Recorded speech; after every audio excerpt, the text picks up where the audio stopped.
satu ya. Satu dari sana.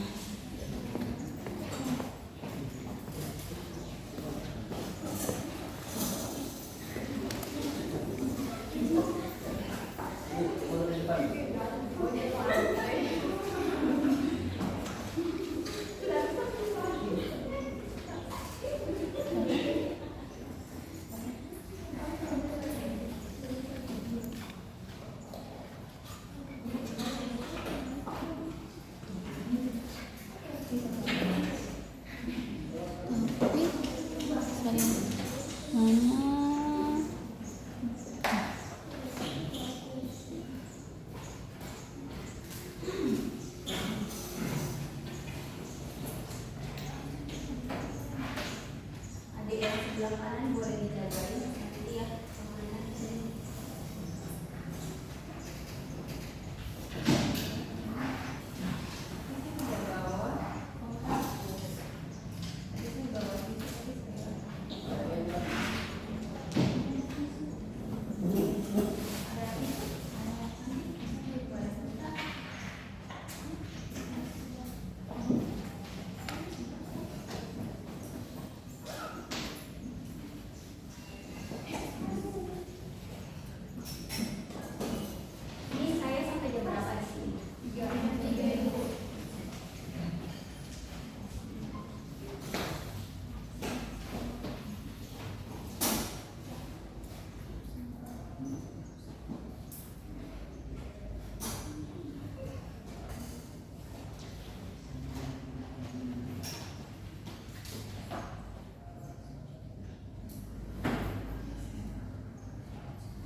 Benar ada 28.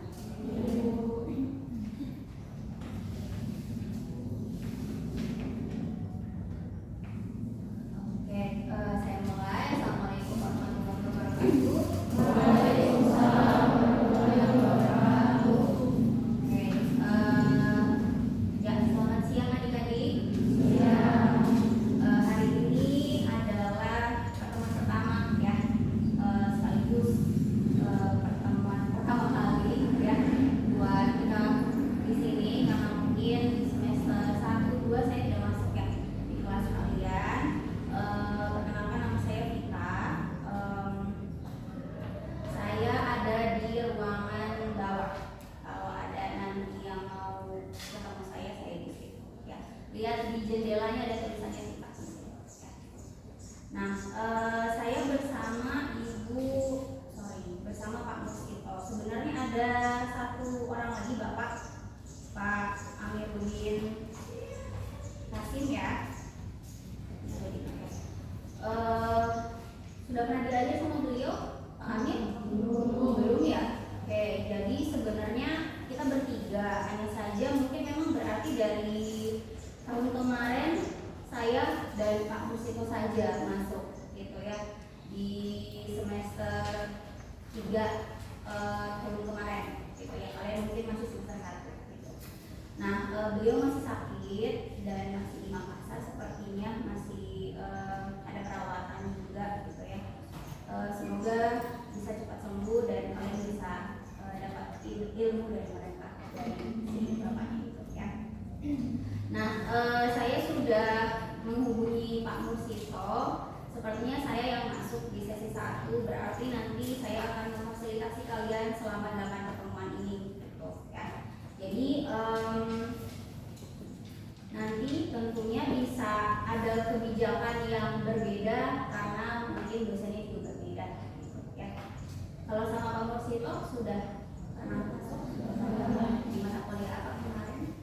Nanti korupsi.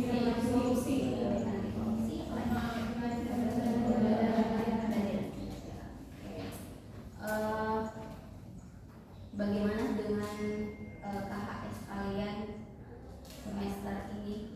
IP-nya, IPK-nya berapa nih? 3 sampai 4 kan? Iya. Ini semuanya ambil SKS berapa? 23. Ada yang 21? Tidak ada. Jadi berarti bagus ya, karena memang maksimal SKS-nya 24 biar nanti kalian bisa lulus tepat waktu ya. Jadi semoga bisa di maintain nilainya untuk semester ini juga ya. Nah, kalian sudah punya tadi panduan akademik belum? Sudah dibaca? Saya sudah share di grup buku panduannya. Sepertinya ini laptop yang tadi saya pakai juga, dia lemot juga. Jadi yang saya tulis ini tidak sama dengan yang di sini.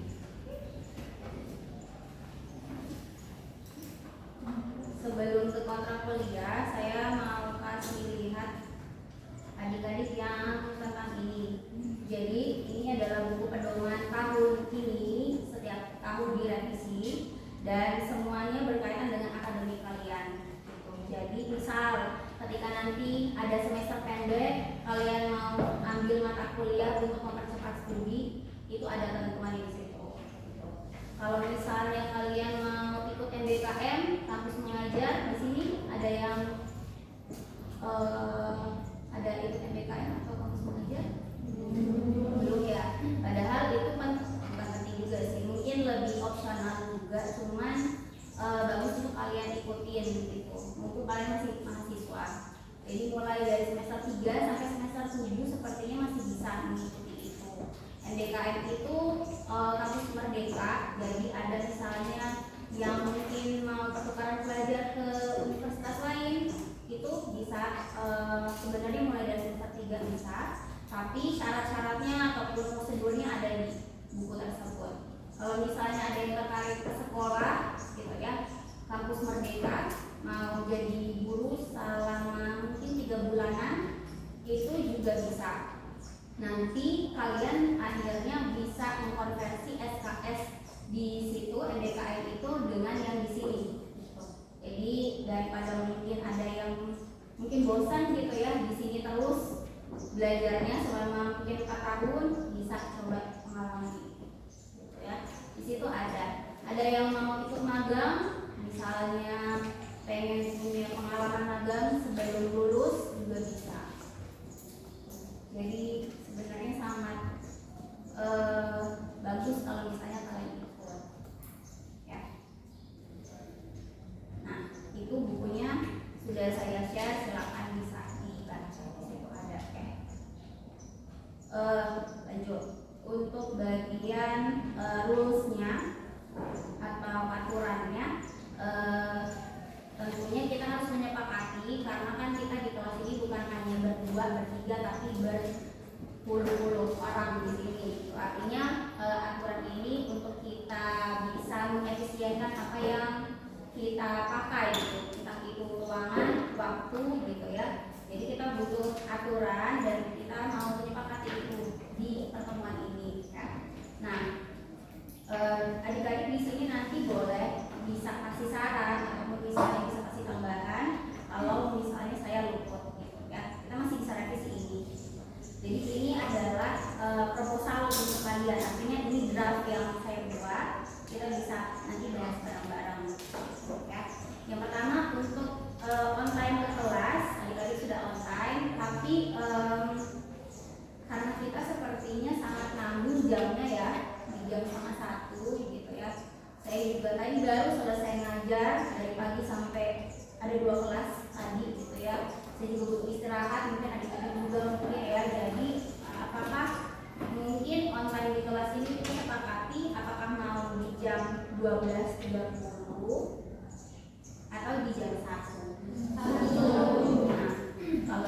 1 berarti kita mulainya di jam segitu juga. Maksudnya karena sudah marah 30 menit, jadi kita nggak ada lagi toleransi. Biasanya kan ada 15 menit lagi dan lain-lain. Boleh seperti itu? Boleh. Oke. On time ke kelas, jadi masuk dan belajar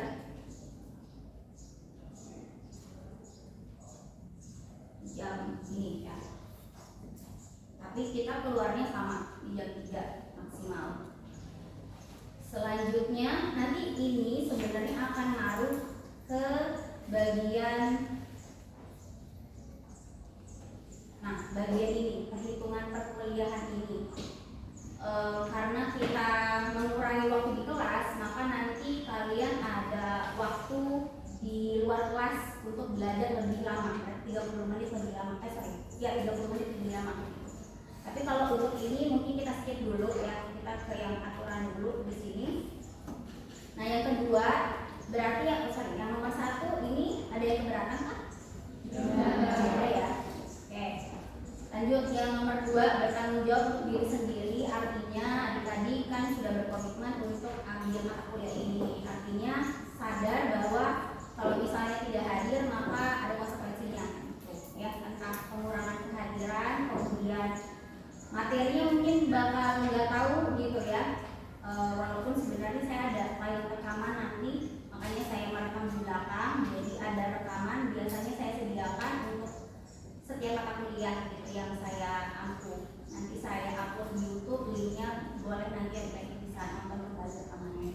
Nah, maksudnya tadi bertanggung jawab di sini adalah adik-adik kalau misalnya tidak hadir maka diri sendiri itulah yang menginfokan ke saya, bukan ke ketua kelas atau titip-titip gitu ke teman-temannya. Gitu ya. Jadi bertanggung jawab di sini kalaupun kalian sakit atau mungkin izin ada kegiatan lain, tolong langsung infokan ke saya dari diri sendiri yang bersangkutan itu, gitu ya. Nah, kalau misalnya lalai atau luput, maka tentunya konsekuensinya untuk diri sendiri juga gitu. Entah saya kasih apa karena memang tidak ada info, gitu ya, atau terlambat. Misalnya terlambatnya sudah hapus 1, 2, 3, sementara absensi sudah selesai. Ya. Nah, kemudian untuk bertanggung jawab untuk diri sendiri juga sebenarnya dari tagihan-tagihan tugas nanti gitu. Kalau ada tugas, ini kan kita mau kesepakatan gitu ya. Artinya kalau misalnya hari ini sudah disepakati, berarti untuk 8 pertemuan selanjutnya bersama saya itu sudah fix gitu ya. Jadi kalau ada tugas yang sudah nanti akan saya minta, maka itu harus jadi kewajiban kalian. Kalau enggak, nilainya enggak ada ya. Jadi seperti itu. Kemudian jujur, di sini saya sangat menekankan kejujuran. Artinya kalau misalnya saya minta adik-adik mengerjakan tugas individu, maka mengerjakannya sendiri. Boleh berkelompok atau diskusi dalam memahami apa sih tugasnya, tapi ketika menulis atau mengetik itu pikiran sendiri, bukan pikiran orang lain atau pikiran bersama, gitu ya.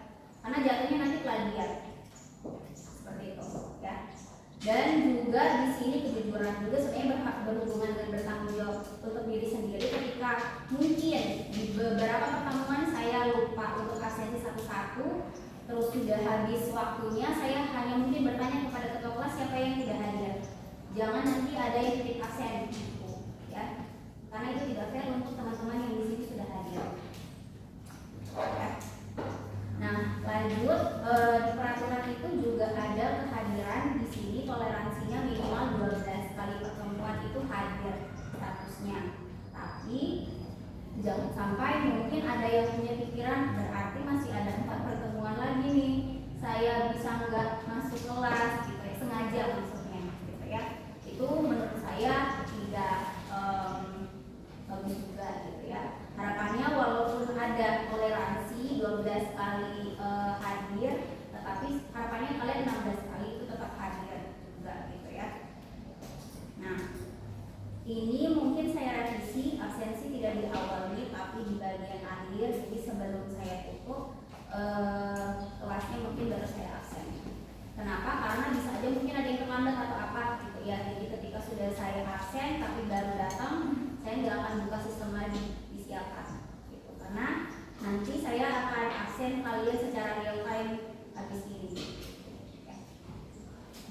untuk absen yang print out boleh di absen sendiri. Lanjut, tadi 3 titik absen. Nah ini juga kalau misalnya kalian sakit boleh surat dokter atau izin langsung ke saya. Ya. Kalau tidak ada maka saya kasih alta. Kemudian tidak menunda waktu mengerjakan tugas. Kenapa? Karena saya repot juga untuk buka lagi tugas kalian. Dan dosen juga sebenarnya kan punya waktu misalnya untuk penelitian dan pengabdian dan pekerjaan lain gitu. Saya takutnya ketika kalian itu tugasnya baru dikumpul, misalnya pertemuan kedua ada tugas, tapi kalian kumpulnya sudah pertemuan ke-8 atau ke-7. Itu kan sebenarnya waktu saya untuk ngecek tugas kalian sudah lewat. Ya. Jaga kesehatan.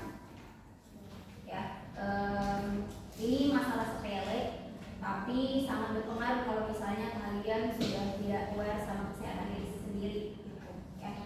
Karena ini saya ulangi lagi di sini gitu. Saya punya anak wali yang dia juga semester 3 tapi dia hanya ambil SKS maksimal 11.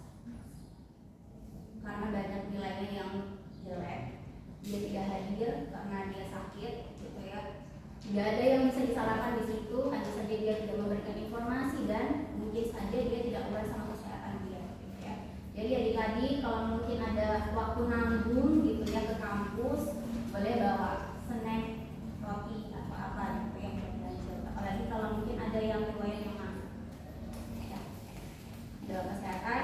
Nah kemudian lanjut ada di sini aktif di kelas, artinya nanti kalau ada diskusi atau saya mempersilakan adik-adik untuk bertanya atau menjawab, boleh nanti bisa mencoba gitu ya untuk bertanya atau menjawab ya, karena keaktifan juga salah satu penilaian.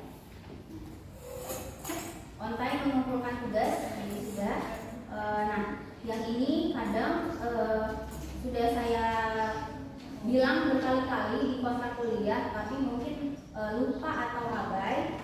Padahal ini sangat penting bagi saya. Jadi kalau misalnya adik-adik ada hal yang kurang dipahami dari instruksi tugas atau apapun terkait materi, tolong langsung bertanya ke saya. Jangan nitip ke teman, gitu ya. Karena masalahnya di kamu, gitu ya. Jadi kamu yang bertanya ke saya, entah ke grup chat atau pribadi boleh. Ada banyak pengalaman saya, misalnya, tapi waktu itu terkait Google Classroom gitu ya. Misalnya tugas di-upload di sini gitu. Dia kiranya sudah di-upload gitu ya, tapi ternyata belum. Nah, itu lama banget baru kasih tahu bahwa ibu ternyata saya belum kumpul tugas, saya pikir sudah. Itu masalahnya disiapkan gitu ya. Jadi tolong kalau yang seperti itu aja, teknis-teknis seperti itu aja kan sepele ya. Tapi kan ketika kita tidak dikasih tahu, maka kita nggak akan ngecek itu gitu ya dosennya. Jadi tolong adik-adik juga kalau misalnya ngumpul tugas atau format tugas itu tolong dilihat juga ya. Karena kalau saya sendiri ketika kalian ngumpul tugas itu saya bukan hanya baca nama dan NIM terus langsung nilai, tapi saya lihat isinya juga. Lanjut, yang terakhir kalau dari saya tidak ada toleransi jika mahasiswa itu acuh dengan tagihannya sendiri atau kewajibannya sendiri ya. Karena siapa lagi yang mau menolong kalian selain kalian sendiri, maksudnya tidak ada yang mengerjakan selain kalian sendiri. Itu dari saya, ada yang mau ditambahkan? Disepakati ya. Oke, nah sekarang untuk perhitungan perkuliahan kita ada berapa SKS mata kuliah ini? 3 ya. Tahu nggak kalau 3 SKS itu sebenarnya kita bisa konversi gitu ke dalam jam belajar. Di buku panduan tadi itu ada jam belajarnya. Jadi kalau 1 SKS itu 45 jam selama 1 semester. Jadi kalau 3 SKS untuk mata kuliah ini, kalau kita hitung berarti ada 135 jam belajar mata kuliah ini selama bulan September sampai Desember. Nah, saya konversi dari 135 jam ke pertemuan atau menit. Kita menitnya ada berapa pertemuannya? Ada 16 ya, ada 16. Maka 135 jam dibagi 16 itu kurang lebih 8 jam. Jadi satu pertemuan, misalnya pertemuan ini itu harusnya 8 jam di kelas. Bayangkan 8 jam di kelas itu udah waktu tidur ya, atau istirahat ya. Nah, kita nggak bisa selama itu digodok di sini, hanya satu mata kuliah aja ya. Nah, makanya nanti sebenarnya ada dua kondisi belajar. Jadi di dalam kelas ketika kita sama-sama dan di luar kelas ya. Ini saya hitung lagi 8 jam karena per pertemuan dikali 60 menit 480 menit per menit atau per pertemuan. Karena kenapa saya ubah ke menit, karena mungkin kita lebih familiar dengan waktu waktu kuliahnya hanya 100 menit ya kan. Jadi saya ubah ke menit, kemudian jadinya gimana? Jadinya 480 menit ini kita kurangi dengan menit di kelas kita, maka adik-adik belajar di luar kelas itu 380 menit atau 6 jam ya. Nah, ini alasan kenapa kalau kuliah identik dengan tugas. Bukan karena alasan, kalau menurut saya kenapa saya nggak bisa mengawal kalian dari kelas aja, karena waktu belajar lebih banyak di luar ya. Jadi seperti itu. Nah, 6 jam ini harapannya ketika saya memberikan kalian tugas, itu outputnya itu yang saya lihat kalian sudah belajar atau belum dari pengumpulan tugas itu sebenarnya. Bukan karena dosennya nggak mau ngajar aja, tapi memang seperti ini keterbatasan waktu dan tempatnya, dan tentunya tenaga gitu ya. Karena kalau satu hari 8 jam nggak mungkin juga gitu ya. Jadi kalau misalnya ada tugas yang diberikan untuk meet tertentu atau pertemuan tertentu, itu make sense karena waktunya seperti itu ya. Nah, maksudnya adalah saya nggak bisa misalnya minta setiap dari kalian itu nge-vlog selama satu semester ini untuk mata kuliah ini, apakah kalian belajar atau enggak gitu. Hanya karena ya pasti keterbatasan, nggak ada alat rekam selama itu gitu kan. Nah, yang ada adalah saya bisa memberikan tugas itu ketika kalian sudah mengumpulkan, itu adalah bukti kalian sudah belajar ya.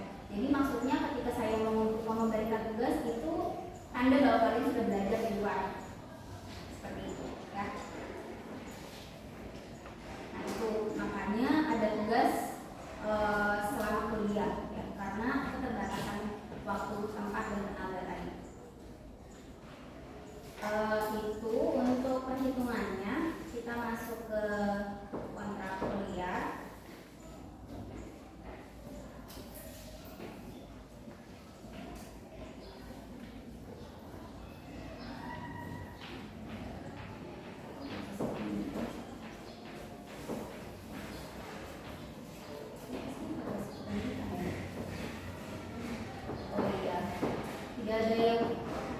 Tidak ada yang kasih tahu ke saya kalau KFS-nya salah. Kalau misalnya saya keliru atau saya salah atau saya mungkin tadi ada hilaf atau apapun, tolong langsung kasih tahu ke saya, karena tadi baru saja saya cek itu tadi salah KFS-nya. Berarti ini bukan KFS yang harusnya ya. Ini mata kuliah yang tadi saya masukin.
nggak untuk nyari apa sih maksudnya ini mata kuliah gitu kok ada 3 pakai lama benar. Wah, kenapa? Strategi belajar mengajar biar nggak ngantuk kita bicara ya, karena kalau diam-diam kayak gini nanti cuma ini aja, cuma apa namanya menghayal aja yang ada. Jadi daripada saya yang ngomong terus dan dari tadi saya berdiri terus ya, jadi silakan kalau ada yang sudah tahu apa sih ini atau gambarannya kayak gimana. Ada yang bisa share? Mata kuliah semester 3 pendidikan apa aja? Profesi pendidikan, prodi apa? Itu semester ini juga.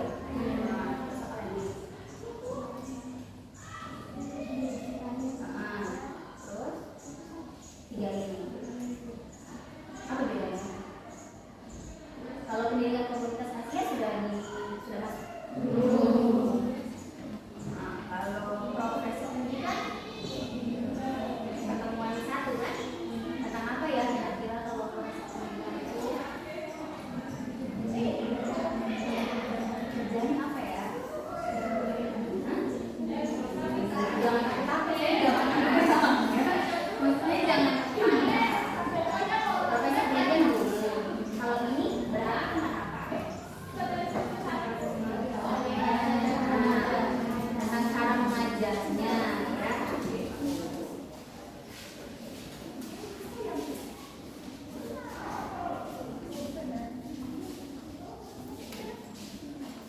Oke. Ini sebenarnya tujuannya gitu ya. Jadi saya diamanatkan tujuan sebanyak ini 5 ini dibagi sama Pak Musito. Semoga saya bisa membuat adik-adik bisa mendapat ini tujuannya. Jadi tujuannya bisa dibaca di CPMK atau capaian pembelajaran mata kuliah. Di sini ada 5. Jadi nanti kalian harusnya kalau kalian sudah mengambil mata kuliah ini, kalian itu bisa paham konsep dasar strategi pembelajaran efektif. Ya. Seperti apa cara belajar yang efektif itu untuk siswa ya. Karena mau nggak mau sebenarnya mata kuliah ini mempersiapkan adik-adik nanti kalau lulus itu jadi calon guru. Walaupun sebenarnya ada 3 nih. 3 pilihan kalian nanti mau jadi apa ya berdasarkan prodi ini. Ada guru, ada apa lagi? Tahu? Peneliti, apa lagi? Wirausahawan, pebisnis gitu ya, bukan usaha, bikin usaha gitu ya bisa. Jadi 3 ini bisa kalian pilih. Tapi mungkin memang ekspektasinya utamanya adalah jadi guru karena pendidikan di sini. Jadi mau nggak mau kalian harus tahu konsepnya karena nanti di mata kuliah berapa ke semester berapa itu ada micro teaching gitu ya, latihan ngajar, kemudian nanti akan ke sekolah jadi calon guru PLP ya, dan mungkin ada yang tertarik penelitiannya pendidikan juga ya. Nah ini dasarnya sebenarnya. Bagaimana caranya kalian sebagai guru yang dulunya jadi siswa itu mungkin bisa merefleksikan dulu saya jadi siswa melihat guru saya kalau ngajar misalnya ceramah aja gitu, atau mungkin hanya liatin papan tulis tapi nggak liatin siswanya, itu efektif nggak ya bagi siswa gitu, atau bagi kalian pada saat itu gitu ya. Nah itu nanti bisa kalian pakai untuk memahami pembelajaran di mata kuliah ini. Jadi bukan purely konsep aja, tapi juga nanti kita akan melihat kalau di kehidupan sehari-hari di sekolah itu seperti apa, di kelas itu seperti apa ya. Jadi adik-adik mungkin ada hafalan sedikit tapi tidak terlalu banyak. Kalau saya sarannya kalau belajar pendidikan itu kalau kalian menghafal itu pasti nanti otaknya ngebul gitu ya, karena banyak banget yang harus dihafal. Tapi kalau kalian pahamin terus coba kalian hubungkan dengan contoh kehidupan sehari-hari, waktu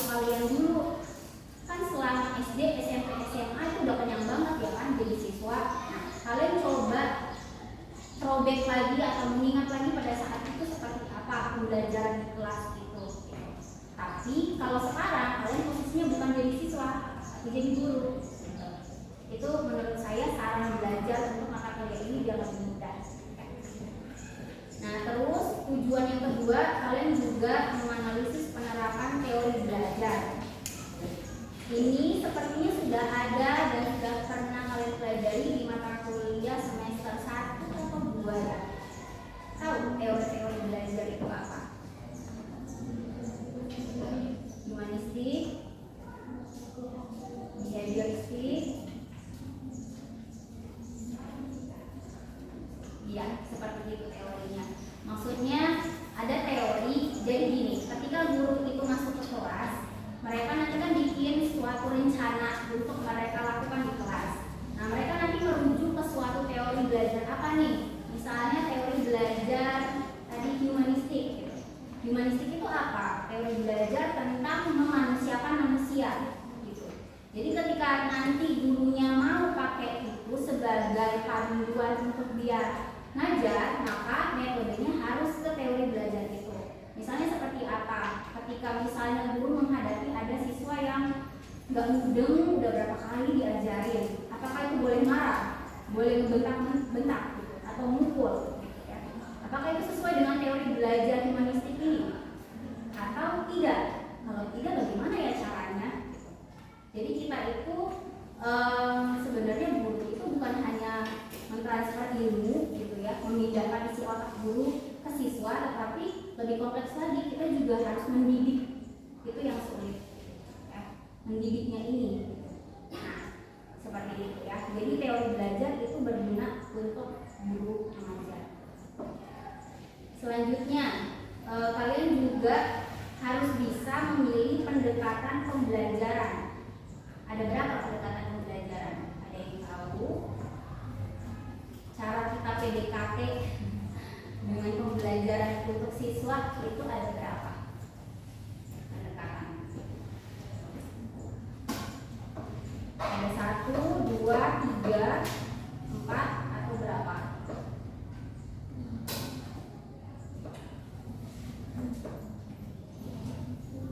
Ini saya baru mengenalkan ini ya, belum ke materinya. Coba dibuka lagi, dibedah lagi bagian otak mana tuh yang tentang pendekatan. Kayaknya pernah deh, tapi lupa yang mana ya gitu. Ada yang nyangkut di otak waktu kemarin belajar semester kemarin, atau belum sama sekali tentang ini? Tidak. Apa? Kalau istilahnya nggak tahu, boleh diceritakan itu kayak bagaimana pendekatan itu.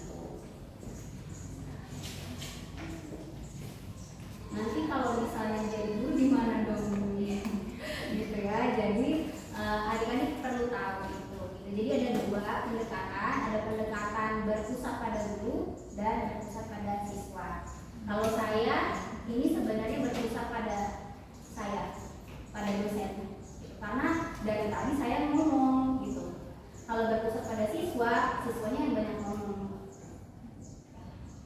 Nah itu. Nah, jadi kalau misalnya ada guru nih, kalau kalian lihat waktu SMA, gurunya biasanya ngajar guru itu gimana sih metodenya di kelas? Presentasi. Gurunya apa siswanya presentasi?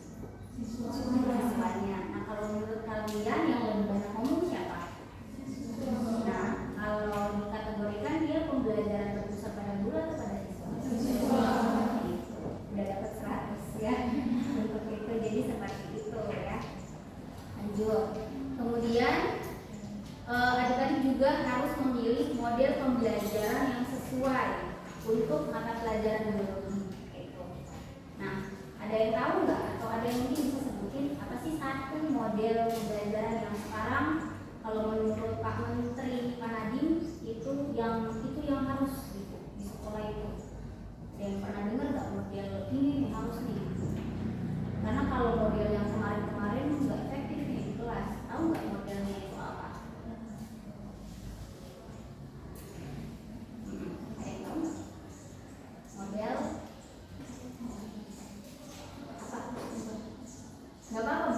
aja yang keras, jangan pakai suara hati, saya tidak dengar. Ya, boleh model berbasis masalah, karena sekarang banyak masalah ya. Jadi model berbasis masalah itu salah satu yang dipakai untuk di sekolah. Jadi nanti kalau misalnya PLP pasti sudah harus tahu gitu ya. Kalau misalnya ada guru pamong, guru dari sana, kalian pasti harus sudah tahu itu apa modelnya. Sama satu lagi, kalau berbasis masalah tadi sudah, satunya lagi ada nggak yang tahu? Yes, proyek. Mereka disuruh bikin sesuatu yang ada bendanya atau outputnya yang kelihatan. Selanjutnya, mampu mengaplikasikan strategi dalam pembelajaran yang efektif. Ya. Kalau ini sebenarnya harusnya kalian ke sekolah sih, tapi menurut saya sih kalau untuk pertemuan saya tidak bisa gitu ya. Tapi ini kalian harapannya bisa merancang saja gitu ya, tapi tidak dilakukan di kelas, dirancang saja ya. Nah itu tujuannya. Ini materi-materinya. Saya sampai jam berapa? Jam 3 kan? Tolong kasih tahu saya ya kalau sudah lewat. Jam ya. Tadi itu materinya. Kalau ada yang ngantuk atau pengen stretching, boleh kelamaan duduk, boleh keluar sebentar, tidak apa-apa. Silakan.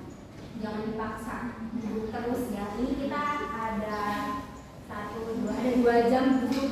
Saya 2 jam berdiri. Ya. Jadi kalau menurut saya lebih enak berdiri daripada duduk. Kalau ada yang capek duduk, silakan bisa stretching di luar, tapi jangan kelamaan. Ada yang mau ke toilet, bersihin muka, persihin muka biar nggak ngantuk, silakan. Saya pakai teori belajar memanusiakan manusia, silakan, tidak apa-apa ya. Kalau ada yang mau take a break, silakan. Oke, berarti itu tujuannya.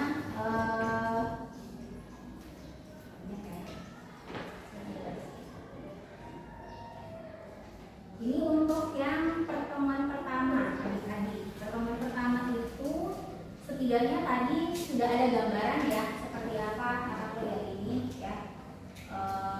Karena ini yang harus saya lakukan di pertemuan ini. Jadi semoga adik-adik sudah tahu ini tuh mata kuliah tentang apa, kira-kira isinya tentang apa gitu ya.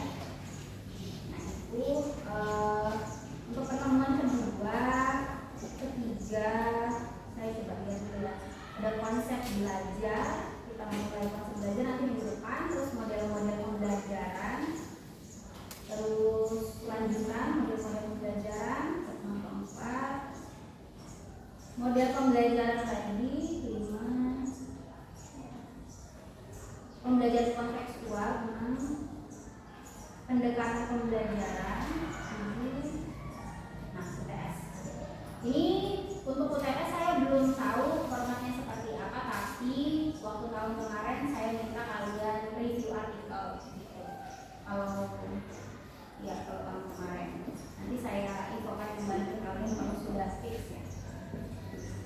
Tahun ke-9 metode dan teknik, terus 10 metode pembelajaran tak langsung, interaktif, eksperimen, mandiri, pembelajaran materi pelajaran, oke. Jadi itu saya sudah lihat.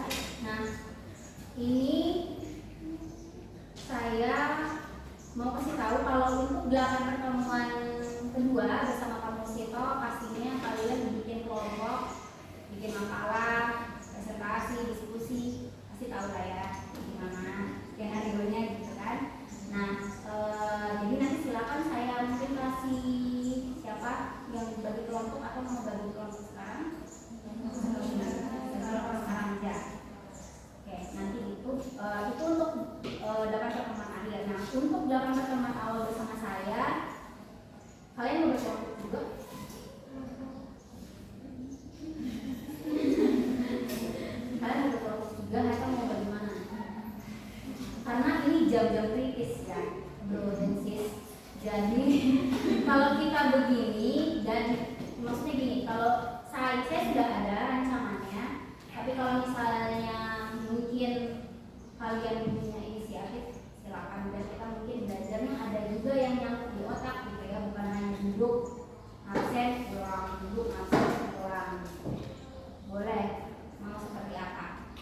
ini jam siang gitu ya. Jadi saya mengikuti kalian. Kalian ada yang mungkin mau inisiatif seperti apa?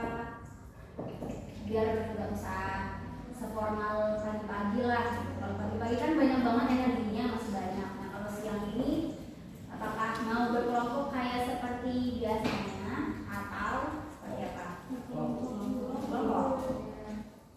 saja. Baiklah, berkelompok saja. Kalau berkelompok saja berarti nanti satu kelompoknya itu akan sedikit orangnya, karena mulai dari pertemuan kedua sampai pertemuan kedua 3, 4, 5, 6, 7, 9, 10, 11, 12, 13, 14, 15, ada 13 kelompok. Kalian ada berapa orang dalam kelas? 2 berarti satu kelompoknya 2 orang atau enggak ada yang lebih. Begitu sepakatannya? Ya Bu. Gitu aja lah Bu, daripada ribet gitu ya. Oke. Karena saya juga punya pengalaman sama seperti kalian waktu S1 pendidikan. Saya kurang puas kalau misalnya metodenya presentasi diskusi gitu ya, hanya lewat-lewat aja tuh materi gitu di otak, habis itu nggak nempel sama sekali gitu. Jadi kalau misalnya ada inisiatif dari kalian mau yang seperti apa, silakan gitu. Karena sayang kalau hanya 3 SKS itu seperti itu tadi gitu ya.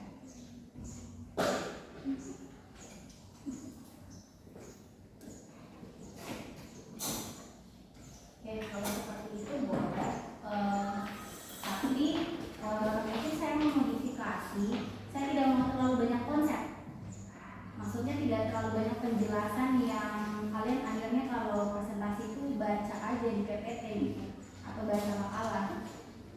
Bukan seperti itu. Kalau bagi saya itu hanya sekedar abstrak aja di pikiran.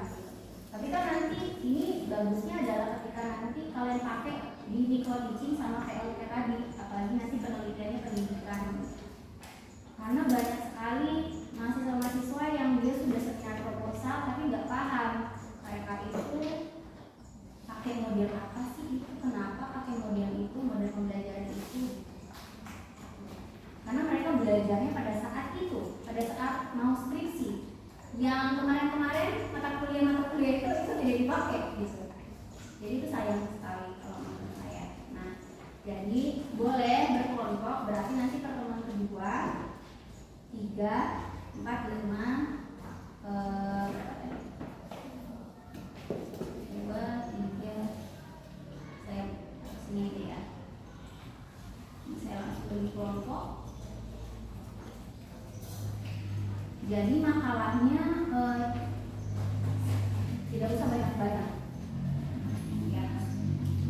Jadi ini pertemuan unit 2, terus ada unit 3. Kalau saya pakai kata unit itu maksudnya pertemuan ya, karena kalau nulis pelan memang jadi unit 2, 3, 4, unit 5, unit 7, salah 6 ya, tolong koreksi.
Biar adil, jadi juga kalian biar bisa mikirin tugas lain karena sudah selesai makalahnya, tinggal presentasi gitu ya. Oke. Terus dikumpul kumpul file di dalam grup sini, kirim semuanya di sini.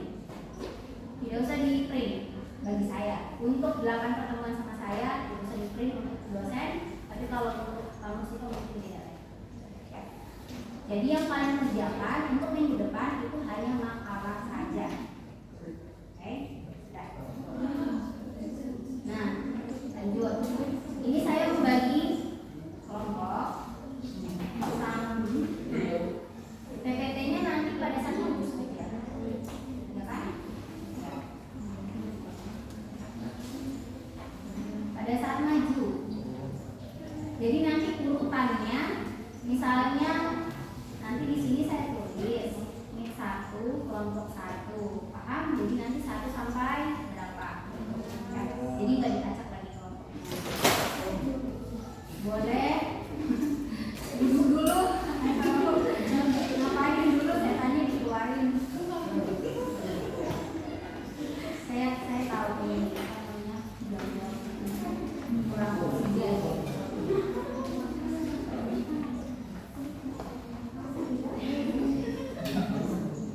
Silakan yang tasnya jatuh boleh keluar kalau mau ambil barang.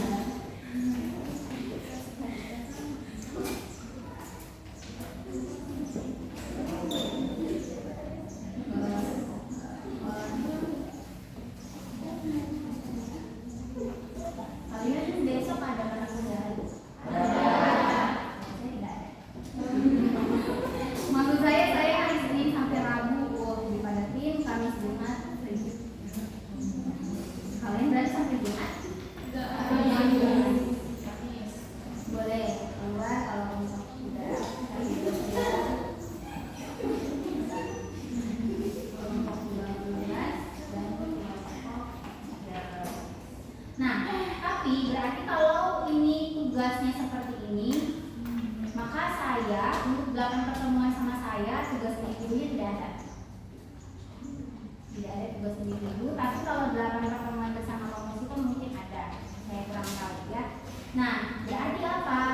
Karena nggak ada tugas individu, saya memasukkan apa di nilai tugas kalian individunya. Nah, apa? Berarti kalau saya biasanya kalian harus aktif, ya, bertanya, menjawab, jadi pemateri, moderator, dan nilai 5 itu. Coba kalian setiap pertemuan mungkin bisa dicatat di buku catatan kalian. Saya pertemuan kedua sudah jadi apa? Saya pertemuan ketiga kayaknya belum jadi apa-apa. Maka nilainya akan mau di situ.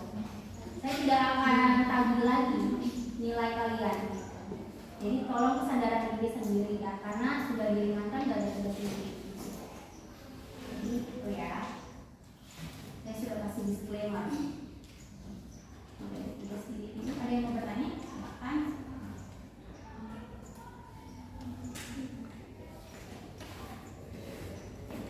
Oke, ini ada 13 kelompok. Mungkin saya langsung absen saja ya kalian.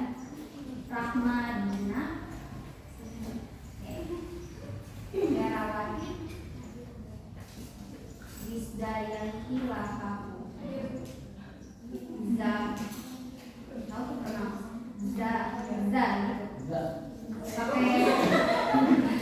pakai ini kan tanda baca apa ini atau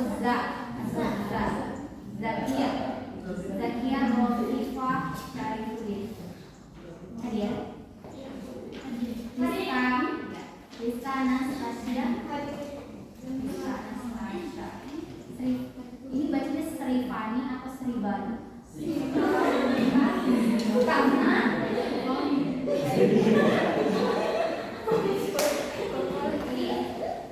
cara membedakan dua huruf ini gimana? Kalau dalam bahasa Inggris itu dia F, kalau ini dia V. Gitu. Tapi kalau bahasa Indonesia semua sama. Jadi makanya saya tanya Srivani pakai V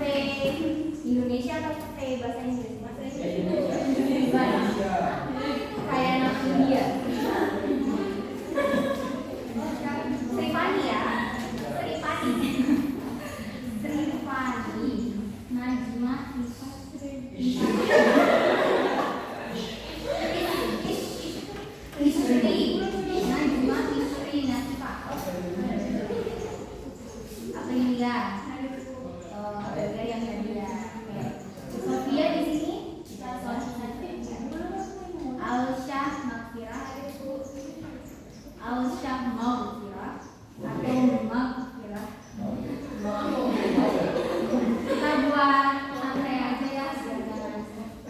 Nyoman Agista Khairani. Oh, Nyoman. Saya panggilnya apa ini?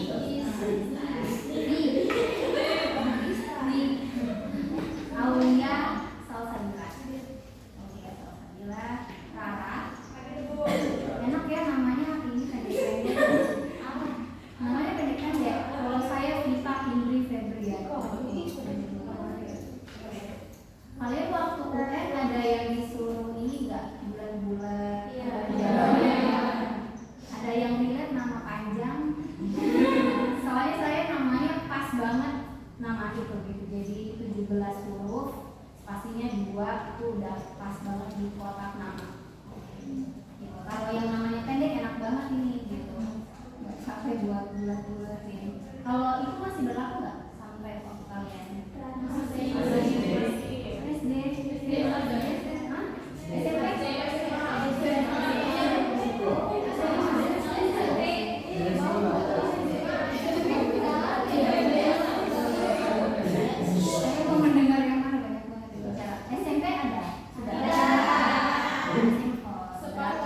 Berarti ini SD kelas 6.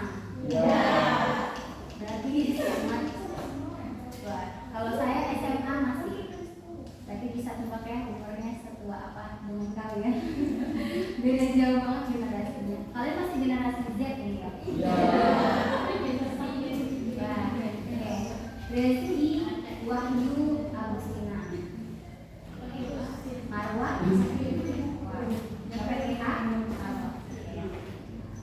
Zulfikran Zulkarnain. Saya baru ini lihat ada 2 Z dan Zulfikran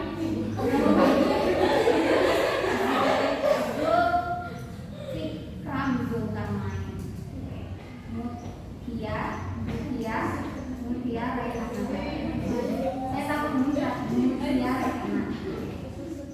Rizky email Diana Maraira. Omang Aitasia. Oh, saya sudah. Oh ya. Oke. Berarti dipanggilnya apa nih? Anastasia Bangi. Banji. Bangi. Anastasia. Siti Nur Aina.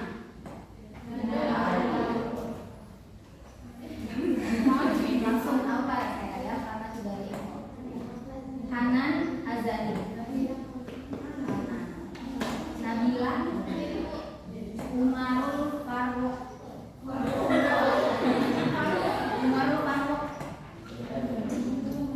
Ini dipanggil apa? Umar.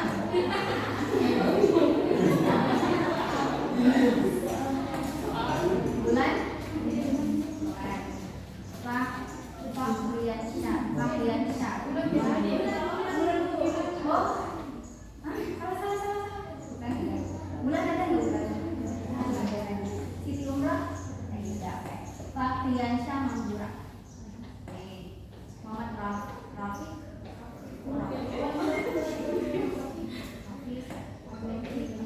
Oke. Sementara itu, ini sudah fix ya. Ada lagi yang mau pindah dari kelas ini? Soalnya masih masa KRS, jadi masih bisa sebenarnya. Oke, itu untuk absensinya sudah selesai. Sekarang kita ke bagian kelompok. Ini 28 dibagi berapa kelompok nih? Jadi berapa matematikanya itu? Jadi bisa bagi ada yang 2 dan 3 ya. Karena saya tidak mau repot, jadi kita langsung mulai dari Rahmanina dan Irama. Seperti itu ya. Terus Wisdayanti dan Zakia.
sebenarnya lebih cepat maju, lebih enak sebenarnya, karena masih tidak terlalu banyak tugas, tidak bosan juga untuk kuliah dan lain-lain gitu ya. Jadi lebih enak sebenarnya untuk unit pertama, walaupun memang cepat majunya. Nah, untuk konsep belajar kelompok 1 Rahmadina dan Ferawati mana tadi? Oh, ayat kedua. Nah, di sini kan ada 5 ya. Tahu kan ya kalau bikin makalah itu apa aja halaman-halamannya?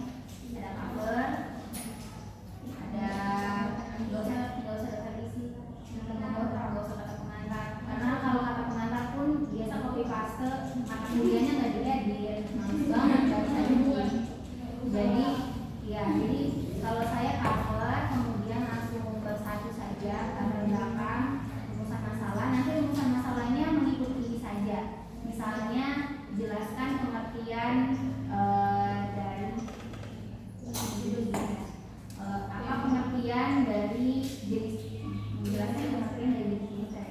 Berarti apa itu teori belajar, apa yang dimaksud gitu ya. Kemudian apa faktor-faktornya, kemudian bisa menjelaskan prinsip dan tujuan belajar, kemudian apa saja contoh aktivitas, kemudian apa itu persepsi, apa itu motivasi belajar, gitu ya. Kemudian tadi cover bab 1, bab 2-nya langsung isi, ya kan, pembahasan, bab 3-nya kesimpulan, terus daftar pustaka. Terus yang paling terakhir boleh dituliskan di situ, bukan dituliskan, dimasukkan 1 halaman paling belakang itu foto kalian berdua. Maksudnya biar saya hafal rupanya. Kalau saya tanya boleh ya. Jadi kalau misalnya saya tanya ada 1 orang ibu yang tidak hadir, saya tidak tahu yang mana nih yang tidak hadir gitu ya. Jadi kalau saya lihat mukanya ada 1 di depan, berarti yang 1 nih yang hadir gitu ya. Jadi boleh ya. Jadi sebenarnya juga sebagai bentuk apresiasi kalian sudah bikin makalah.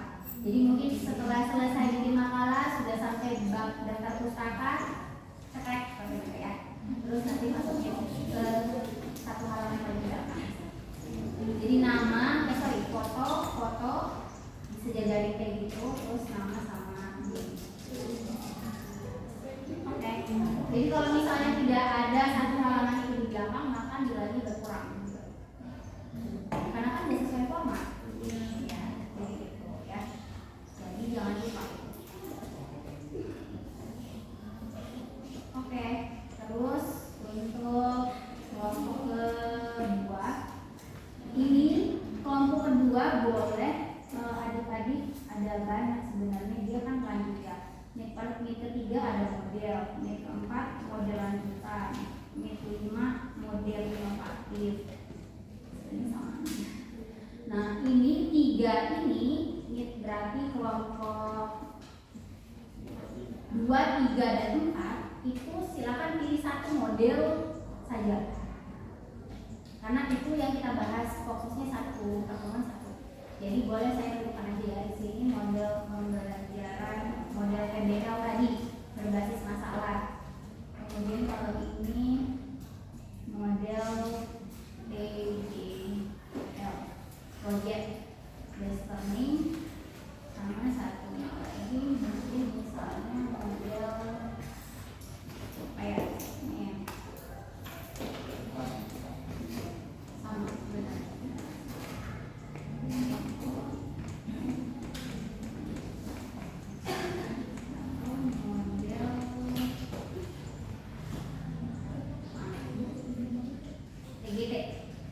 Tim Deris Turnamen ya. Jadi silakan nanti difokuskan ke 1 model itu saja. Nah nanti berarti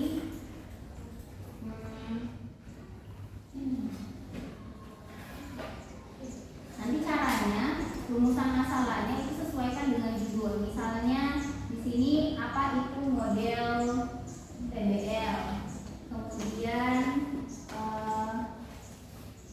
apa ciri-cirinya, apa langkah-langkahnya.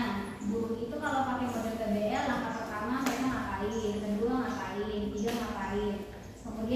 kelebihan model PBL itu apa, kekurangan model PBL itu apa.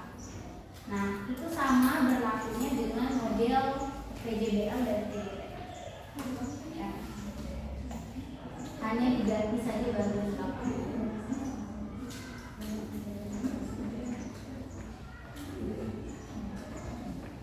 Ini saya sedikit tidak mengikuti RPS karena biar bisa fokus dan tidak terlalu banyak dibahas dalam satu pertemuan. Terus tadi sampai mana saya? 5 ya. Kalau 5 model-model inovasi. Nah, untuk kelompok tadi sudah 5 ya. Nah, tadi yang ke-6 kontekstual. Nah, kontekstual di sini apa pembelajaran kontekstual ya? Nanti coba cari keywordnya di Google itu pembelajaran kontekstual atau biasanya bahasa Inggrisnya itu CTL atau contextual teaching and learning. Sama seperti kayak tadi juga ya. Apa itu CTL? Seperti apa CTL itu? Kelebihan dan kekurangannya. Yang ke-7, menganalisis konsep pendekatan pembelajaran yang sesuai dengan mata pelajaran biologi. Ini metode teknik pembelajaran langsung. Oke, berarti untuk yang pertemuan ke-7 kelompok 6, coba nanti kalian bedakan apa itu pendekatan pembelajaran teacher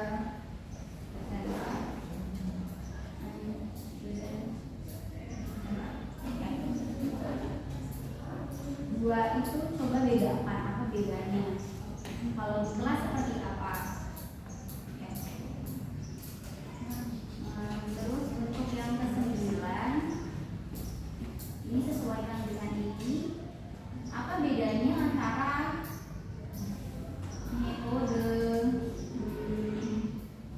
Mungkin adik-adik harus tahu ada banyak istilah pendidikan itu yang hampir dipakainya sama aja padahal beda. Misalnya pendekatan, model, strategi, teknik, taktik, metode. Apa sih bedanya ini? Cara sama Reski. Nanti ini ya. Yang mana yang paling atas? Yang mana yang paling bawah? Dia urutannya. Misalnya nih, ada 2 guru. Mereka itu mengajar mata pelajaran yang sama biologi. Sama-sama misalnya menggunakan model pembelajaran berbasis masalah tadi. Nah, tapi guru yang satu dia itu masuk ke kelas pagi. Nah, sementara guru yang satu masuknya misalnya siang. Nah, modelnya sama-sama. Modelnya sama, ini model PBL tadi, masalah, berbasis masalah. Tapi bagaimana caranya guru untuk mengajar di siswa yang kelas pagi sama kelas siang? Nah, apa itu yang dimaksud dengan teknik dan taktik? Mungkin misalnya pada saat pagi masih fresh siswanya, maka bisa aja gurunya serius gitu.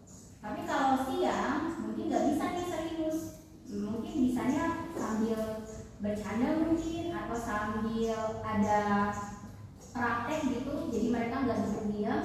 Nah, itu apa sih namanya yang membedakan mereka berdua? Nah, itu ada di sini. Coba nanti untuk Kak sama Reski bisa bedakan itu nanti ya. Walaupun saya tidak masuk di kelas ini tidak ya, karena 9 sampai 15 sama kamu. Jadi itu ya. Kemudian 10 pembelajaran tak langsung. Apa ya pembelajaran tak langsung?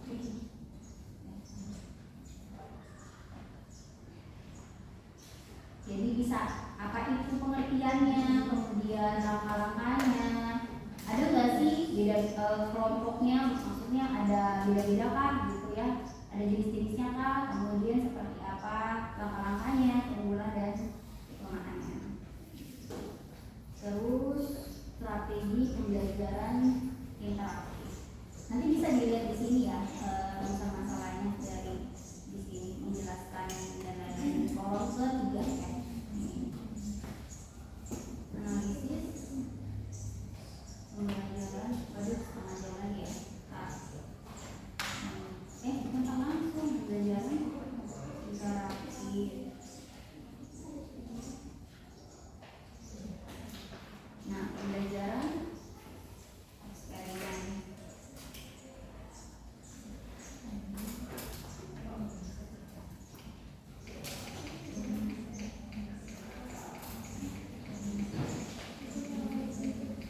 Pembelajaran mandiri dan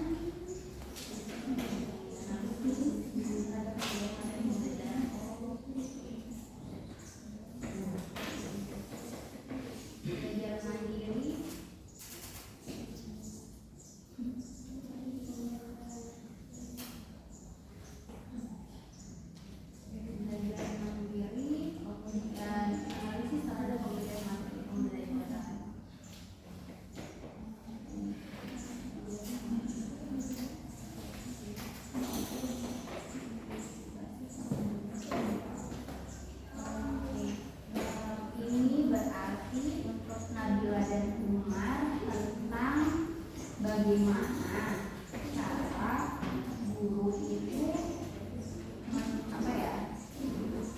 menentukan materi yang penting untuk materi penting untuk diajarkan ke siswa. Artinya materi esensial itu yang mana? Karena kalau semua yang diajarkan guru ke siswa itu dari buku itu semuanya diajarkan, itu kan nggak bisa ya. Maka guru itu bagaimana caranya menentukan ini loh yang diajarkan, ini yang dikasih tugas saja, ini yang saya ajarkan di kelas bareng-bareng siswa, ini yang mereka belajar mandiri, seperti itu. Gimana caranya menentukan materi yang yang esensial tadi ya, atau materi esensial. Esensial itu artinya materi yang penting ya untuk diajarkan atau materi yang pokok.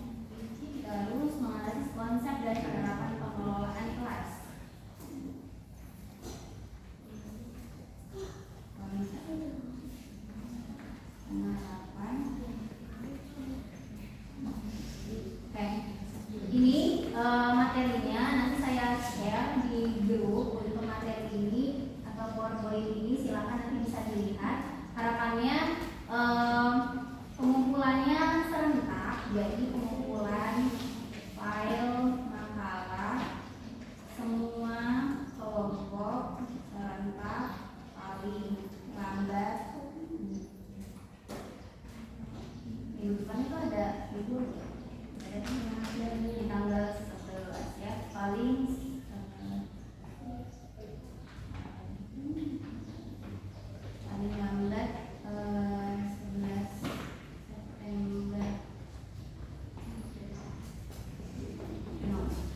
Jadi tolong adik-adik bisa dicermati itu, karena kalau tidak sesuai format nanti ada kekurangan ya. Jadi tolong diperhatikan. Nanti itu ya untuk pembagian tugasnya. Sekali lagi tidak ada tugas individu untuk melakukan pertemuan bersama saya. Maka kalau misalnya adik-adik mau nilai individunya ada, perlu aktif di kelas ya. Boleh jadi moderator, non-tulen, kemudian bisa jadi bertanya atau yang menambahkan walaupun tidak audiens atau non pemateri. Seperti itu. Ada yang mau ditanyakan? Silakan. Saya langsung bagikan saja untuk TPS-nya. Jadi nama-namanya ada di sini semua di PPT. Saya share ke kalian sekarang. Jadi sudah tidak ada lagi alasan. Misalnya kelompoknya belum dibagi karena saya sendiri yang sudah bagi ya. Jadi kalian berkurang untuk bingung bagi-bagi kelompok. Sekarang sudah ada kelompoknya, tinggal dikerjakan. Kalau ada yang bingung terkait materi yang mau ditulis, tolong bisa langsung tanyakan ke saya. Seperti itu ya. Oke, mungkin itu saja tadi kalau untuk pertemuan kali ini masih ada 30 menit. Boleh ya kita mungkin tidak sampai jam 3 gitu ya. Karena mungkin bisa kalian pakai waktunya untuk cari materinya. Saya berharap adik-adik nanti minggu depan bisa serius belajarnya walaupun santai gitu ya. Jadi mohon untuk adik-adik yang punya diskusi lain di luar silakan di luar. Saya tidak mau ada yang mengganggu di sini gitu. Tidak apa-apa kalau ada diskusi di luar, internal, tolong di luar saja, tapi jangan ada di sini gitu. Saya menghormati orang-orang yang serius di sini. Karena saya tahu SPP itu bayarnya pakai uang gitu ya. Jadi saya berharap saya bisa memfasilitasi kalian. Kalaupun tadi saya bercanda ataupun sama-sama ketawa dengan kalian, harapannya itu tidak bikin kalian juga lengah bahwa kita di sini sudah belajar. Ya. Nah, seperti itu. Saya mohon kesediaannya adik-adik nanti untuk mengisi monet ini. Ada link yang sudah saya kirimkan ke grup. Tolong bisa diisi dengan jujur.